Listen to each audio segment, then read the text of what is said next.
Hey guys, welcome back to my page. আজকে তোমাদের সাথে মান্ডি রেসিপি নিয়ে চলে এলাম। ঘরে থাকা মাত্র কয়েকটা উপকরণ দিয়ে তোমরা এই মান্ডিটা বানিয়ে ফেলতে পারবে। আমার বানানো মান্ডি খেয়ে তোমাদের ভাইয়ের রিয়েকশন ছিল এটা।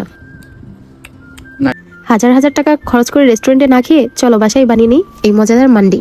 তাহলে আমি কিভাবে বানালাম চলো দেখে নিই। মান্ডিটা বানানোর জন্য প্রথমেই আমি একটা বড় সাইজের হাঁড়ি নিয়ে নিয়েছি। এর মধ্যে সাদা তেল দিয়ে তার মধ্যে দিয়ে দিচ্ছি কিছুটা গরম মশলা। গরম মশলা দিয়ে একটু নাড়াচাড়া করেই দিয়ে দিচ্ছি পেঁয়াজ কুচি। পেঁয়াজ কুচিটা আমি হালকা নরম করে ভেজে নিব। ব্রাউন করার কোনো দরকার নেই, নরম হলেই হবে। পেঁয়াজটা নরম হয়ে এলে এর মধ্যে আমি দিয়ে দিচ্ছি আদা রসুন পেস্ট। আদা রসুন বাটাটা আমি একটু ভেজে নিব যেন এর কাঁচা গন্ধটা সরে যায়। তারপর হালকা একটু পানি দিয়ে এর মধ্যে দিয়ে দিচ্ছি একে একে গুঁড়ো মশলা।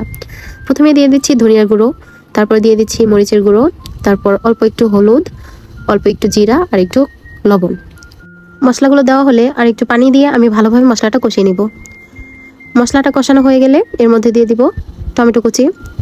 টমেটো কুচিটা দেওয়ার চেষ্টা করবে। টমেটোটা আমি এখানে খুব ভালোভাবে মিহি করে কুচি করে নিয়েছি। টমেটোটা কষিয়ে দিয়ে দিচ্ছি এখানে চিকেন। মান্ডি বিরিয়ানিতে চিকেনটা সাধারণত একটু বড় সাইজেরই হয়ে থাকে, তাই আমি এখানে বড় বড় সাইজের 4 পিস চিকেন দিয়ে নিচ্ছি। চিকেনটা দিয়ে হালকা নাড়াচাড়া করে কষিয়ে তারপর দিয়ে দিচ্ছি পর্যাপ্ত পরিমাণ পানি। এখানে পানিটা আমি বেশি পরিমাণে দিয়ে দিচ্ছি কারণ এই পানিটা আমার কাজে লাগবে। এখন হালকা একটু নাড়াচাড়া করে ঢেকে আমি চিকেনটা সিদ্ধ হয়ে যাওয়ার আগ পর্যন্ত রান্না করে নিব। দেখো আমার কিন্তু চিকেনটা সিদ্ধ হয়ে গিয়েছে। এখন একটি চিমটা দিয়ে চিকেনের পিসগুলো আমি আলাদা করে উঠিয়ে নিচ্ছি। চিকেনগুলো উঠিয়ে যে ঝোলটুকু আছে এই ঝোলটুকু আমি ভালোভাবে ছেঁকে নিব। আর যে অবশিষ্ট মশলাগুলো থাকবে এগুলো আমি ফেলে দিব। এখন আবার হাঁড়ি বসিয়ে দিয়েছি। হাঁড়ির মধ্যে দিয়ে দিচ্ছি বেশ কিছুটা ঘি, তারপর দিয়ে দিচ্ছি বাদাম আর কিশমিশ। বাদাম আর কিশমিশটা আমি ঘিয়ের মধ্যে ভালোভাবে ভেজে নিব। তোমরা চাইলে এখানে কাজু বাদাম ব্যবহার করতে পারো, আমার হাতের কাছে এটাই ছিল তাই আমি এটাই দিলাম। তারপর ভাজা হয়ে গেলে এটা আমি ভালোভাবে উঠিয়ে নিচ্ছি। তারপর দিয়ে দিচ্ছি এখানে গাজর কুচি।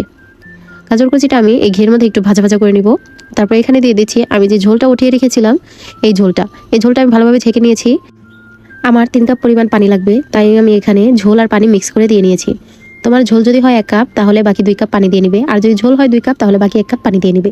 আমি চাল নিয়েছিলাম 2 কাপ, যার কারণে আমি এখানে 3 কাপ পানি দিয়ে নিয়েছি। পানিটা ফুটে এলেই এর মধ্যে আমি দিয়ে দিচ্ছি আগে থেকে ভিজিয়ে ঝরিয়ে রাখা পোলার চাল। তোমরা চাইলে এখানে বাসমতি চালও দিতে পারো, বাসমতি চাল দিয়ে এটা সাধারণত বানিয়ে থাকে। এবার ভালোভাবে নাড়াচাড়া করে ঢেকে রান্না করে নিব। মান্ডিটা হতে থাক, এর মধ্যে আমি চিকেনটা ভেজে নিই। প্রথমে আমি একটি ফ্রাই প্যান নিয়ে নিয়েছি। ফ্রাই প্যানে আমি কিছুটা তেল দিয়ে নিচ্ছি। তারপর এখানে যে চিকেনগুলো উঠিয়ে রেখেছিলাম সেই চিকেনগুলো দিয়ে হালকা উল্টে পাল্টে ভেজে নিব। দেখো চিকেনগুলোর মধ্যে কিন্তু খুব সুন্দর একটা ব্রাউন কালার চলে এসেছে। এমনভাবেই আমি চিকেনগুলো ভেজে নিব। রান্নাটা করতে একটু ঝামেলা, তারপর খেতে কিন্তু খুব মজা। তোমরা মাস্ট ট্রাই করবে এই জিনিসটা। চিকেনগুলো আমার ভাজা হয়ে গিয়েছে, ওইদিকে আমার মান্ডিটাও হয়ে গিয়েছে। একটু নাড়াচাড়া করে নিচ্ছি। দেখো আমার মান্ডি বিরিয়ানিটা কিন্তু খুব ঝরঝরে হয়েছে। এখন একটু ঘি দিয়ে একটু নাড়াচাড়া করে চিকেনগুলো দিয়ে নিব। চিকেনগুলো দিয়ে তারপর আমি এখানে স্মোকি একটা ফ্লেভার আনার জন্য একটি বাটি বসিয়ে দিয়েছি।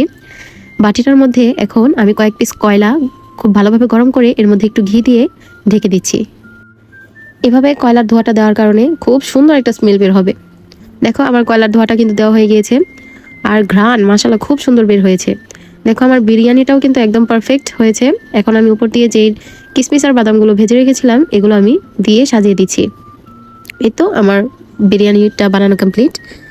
আমার এই আজকের মান্ডি রেসিপিটা তোমাদের কাছে কেমন লাগলো অবশ্যই কমেন্ট করে জানিও। ভালো লাগলে লাইক শেয়ার করে পাশেই থেকো। ওকে, আল্লাহ হাফেজ।